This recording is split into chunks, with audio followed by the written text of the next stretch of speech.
24년 6월 18일 화요일 아침 묵상입니다. 오늘은 공사 현장에 와 있습니다. 저희 교회가 건물을 얻고 지금 리모델링 중에 있는데요. 이곳에서 말씀을 준비하고 말씀 묵상을 나누려고 합니다.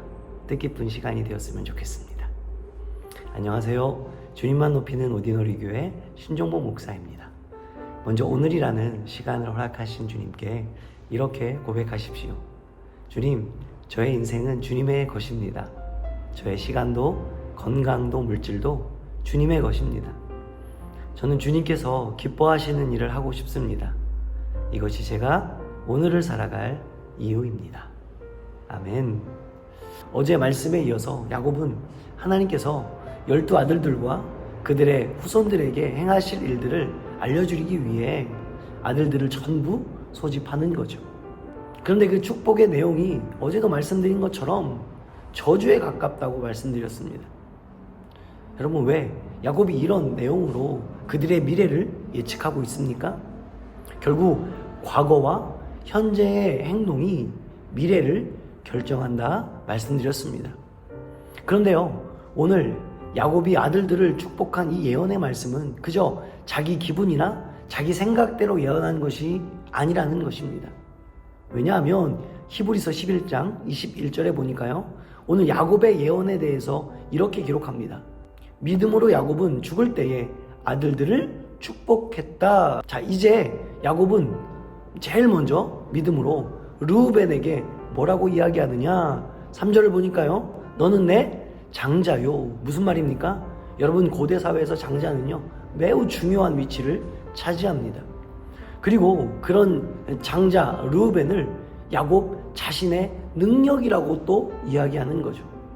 계속해서 야곱은요 르우벤에게 너는 나의 기력의 시작이라고 합니다. 다시 말해서 르우벤이 태어남으로 인해서 이제 한 가정의 가장이 되고, 그래서 자신의 힘과 능력이 르우벤을 통해서 드러나게 되었다라고 이야기하는 것과 같습니다. 계속해서 르우벤에게 뭐래요? 탁월한 품위와 인격을 소유했을 뿐 아니라 남자로서의 힘도 엄청난 사람이었다고 오늘 야곱은 그런 르우벤을 칭찬하고 있습니다. 그런데 문제는요 4절입니다. 읽어드릴게요. 물의 끓음 같은즉 너는 탁월하지 못하리니 네가 아버지의 침상에 올라 더럽혔음이로다. 그가 내 침상에 올랐었도다. 여러분, 무슨 말입니까? 다들 아시는 것처럼 오늘 르우벤은 작은 어머니를 범하는 죄로 인해 결국 장자의 권리를 박탈하게 되었습니다. 분명 르우벤은 장자로서 하나님께서 주신 많은 복과 은혜가 있었습니다. 그런데 그에게는요 전혀 다른 끓는 물 같은, 다시 말해서 충동적이고 음탕한 성격이 그에게 있었다는 거죠. 그런 자신의 약점을 다스려야 되는데 그는 그러지 않았어요. 그래서 결국 심각한 죄를 짓게 됩니다. 여러분, 우리 모두는요 강점과 장점, 약점과 단점이 있습니다. 그래서 아무리 어떤 분야에서 뛰어난 탁월한 사람도 반드시 그 사람에게는 약점과 단점이 있습니다.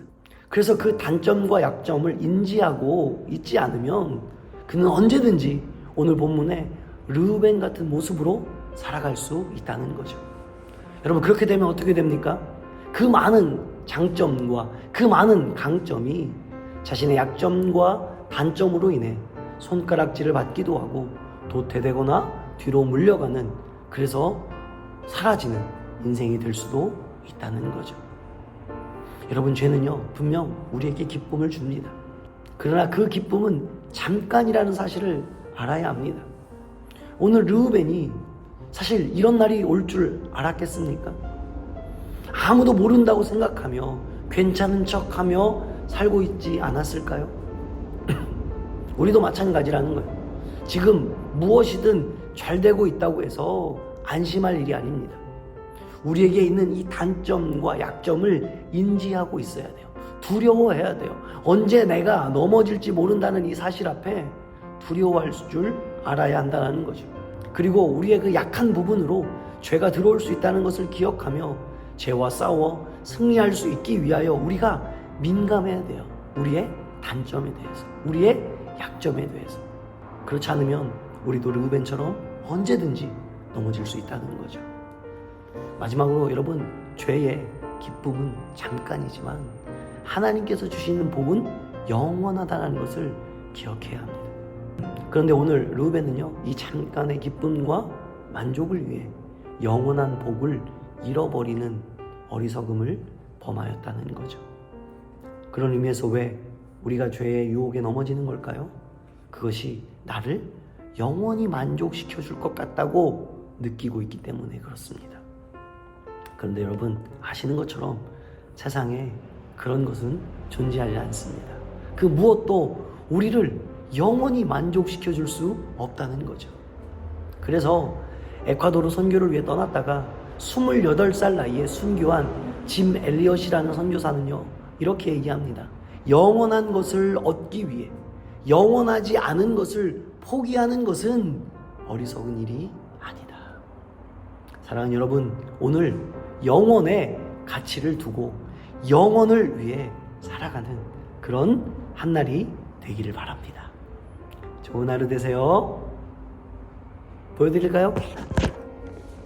짠.